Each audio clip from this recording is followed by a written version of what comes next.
Take your shot and bet what you got, 'cause it's family fun for everyone. If you're stupid or smart, you'll enjoy all the art of a game you can't possibly win. In Wits and Wagers, you're always in danger of looking like a total ass. You get what you paid for, a game you can't train for, a final test that you can't pass.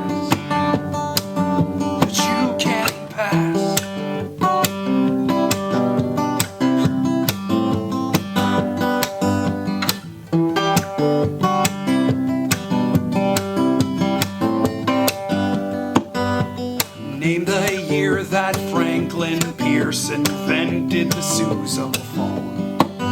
In the country of Greekle, name all the people who signed the Bill of Sousaphone. In Wits and Wagers, you're always in danger of looking like a total ass. You get what you paid for, a game you can't train for, a final test that you can't pass.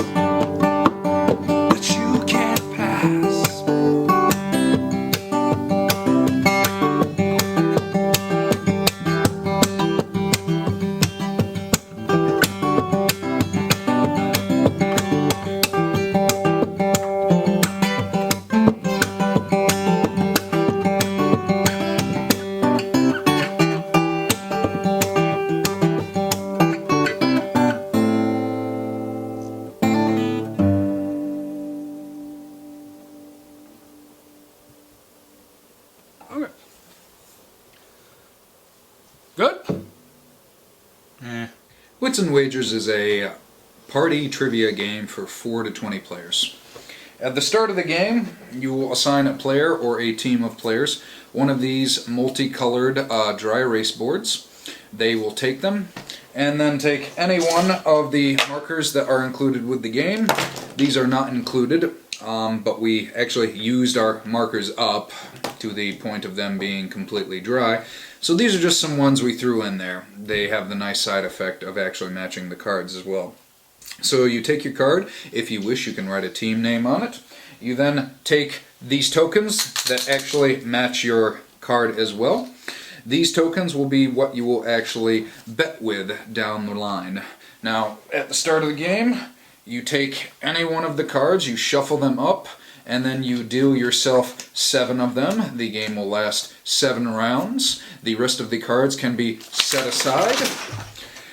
Each question on the card corresponds to a number, so it could be like, how much does something weigh, or what is the highest temperature ever achieved in U.S. record, or how deep is the deepest trench ever known to man. You then take your card, take your marker, and you will write a particular number on it that you believe is correct or is close. You then set them down on the table. There's a timer, so no one takes too long to answer. The cards are then flipped up. You look at the answers, and you will actually put them on the board from highest to lowest. So you don't actually know what the answer is yet for certain. Lower will always go closer to this all answers are too high spot. That will never be covered by anything. So there's always going to be an all answers too high spot that you could possibly bet on.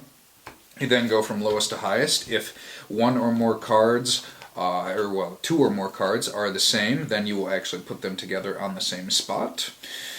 And once they've been laid out, you take your pieces, which you will never lose, and they're always worth 1 point, so always at least bet these.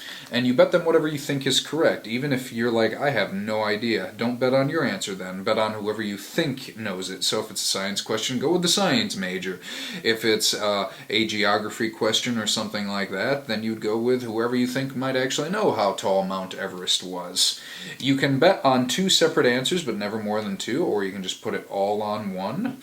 The answer is then revealed. Same with the timer. Make sure no one takes too long to bet. You flip it over, and once it's done, if you haven't put any tokens down, well, then you don't put any tokens down.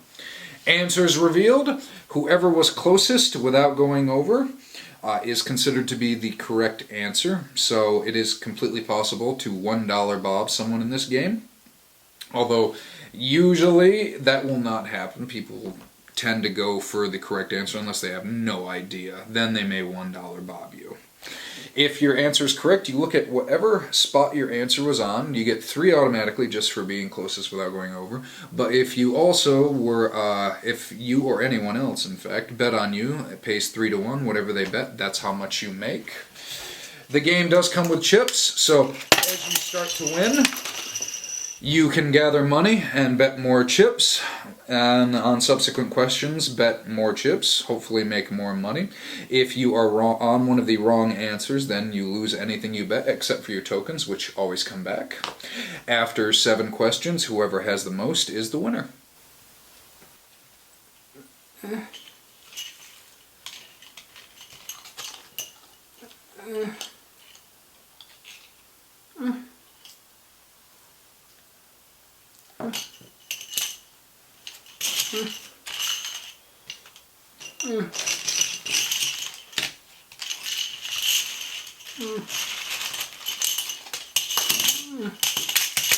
And now, component breakdown with Jerry Arlen.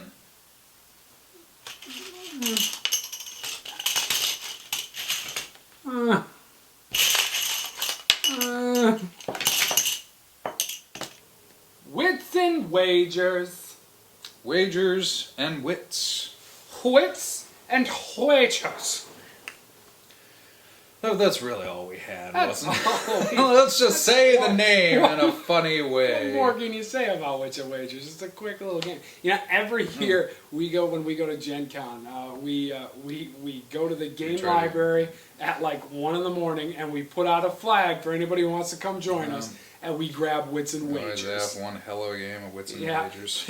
This last year, we had the same guy come to our table as the year before. We never met him, barely remembered who he was. All of a sudden, he showed up. And we're like, we played the same exact game with you I know you? Yeah, at this exact date, this exact time, 1 year previous. It was amazing.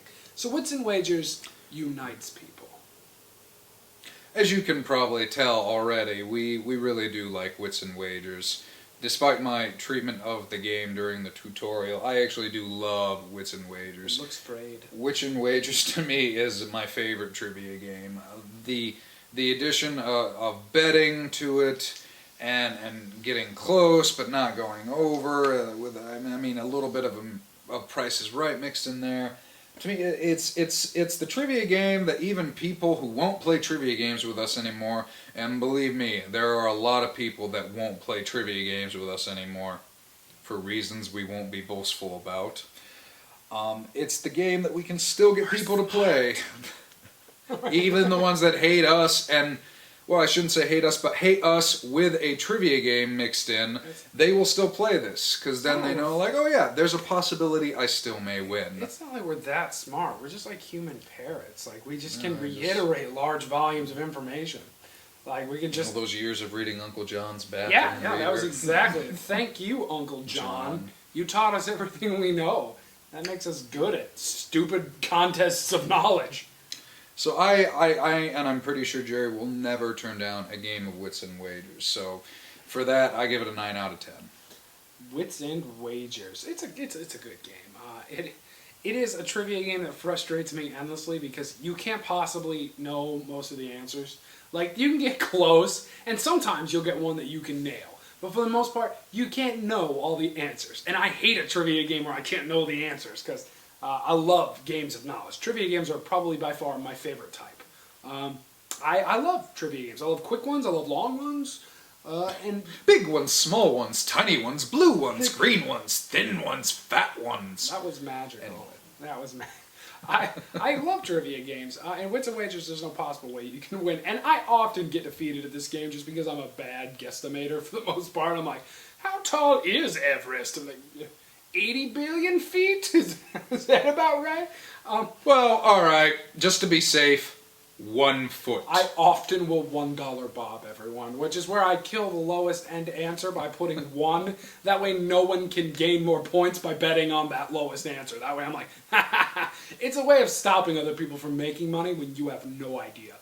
But it's a good game. Overall, it's a lot of fun to play, and it's a great game for people who don't really play very much because it's just a great kind of. It is a I didn't even think It is a mention great. It is a good game to draw people in, like people who we have.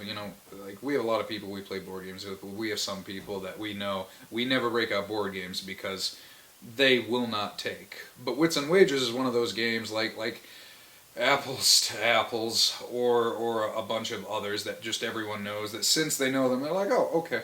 Yeah, you can steal somebody's board game virginity with this with this game. Steal it, I like that. So for that, I give it an 8 out of 10. It's a solid game. It's not my favorite trivia game, but it's a great betting game, and the betting part is just wonderful. That introduces a whole new element. So our friends who are, let's be honest, kind of dumbasses, can excel in this game really well by just betting well and playing their money right. And there go all of our friends. Yeah, well, some. I said some. I didn't list which ones are dumb. Hey, am I one of those ones? No! You're the good one.